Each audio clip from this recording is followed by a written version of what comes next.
Vande Bharat sleeper train চালু হলে পাথর বৃষ্টির আশঙ্কা। কালিয়াচক থানার আইসিকে চিঠি আরপিএফ এর। প্রধানমন্ত্রীর উদ্দেশ্যে কালো পতাকা দেখানোর কর্মসূচি নেওয়া হতে পারে বলেও আশঙ্কা। প্রধানমন্ত্রীর কর্মসূচি ভণ্ডুল করার পরিকল্পনা আছে তৃণমূলের, অভিযোগ সুকান্তর। পশ্চিমবঙ্গকে বঞ্চনা করা প্রধানমন্ত্রীর জায়গা নেই এ রাজ্যে, পাল্টা জয়প্রকাশ।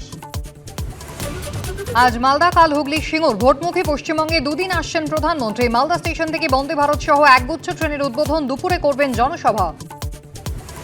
ভোটের আগে কেন্দ্রীয় প্রকল্পের জোর। বালুরঘাট হিলি রেল লাইন সমেত বেশ কিছু রেল প্রকল্পে শিলান্যাস করবেন প্রধানমন্ত্রী। নিউ কোচবিহার থেকে দু রুটে সূচনা ইলেকট্রিক ট্রেনের। তৃণমূলের অপশাসনে তিতিবিরক্ত পশ্চিমবঙ্গ, এখন প্রত্যাখ্যানের জন্য তৈরি। মালদায় আসার আগে ফের চড়া সুর প্রধানমন্ত্রীর। মানুষ বিজেপিকে চায় বলে দাবি।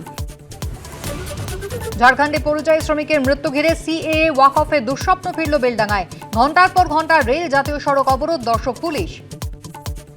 নৈরাজ্যের আগুনে জ্বলছে বেলডাঙ্গা। এরা ইচ্ছা করে বাংলায় দাঙ্গা লাগানোর চেষ্টা করছে। পুলিশ মন্ত্রী বলে গেছেন শুক্রবার একটি বিশেষ দিন, ওরা একটু প্রতিবাদ করে থাকে।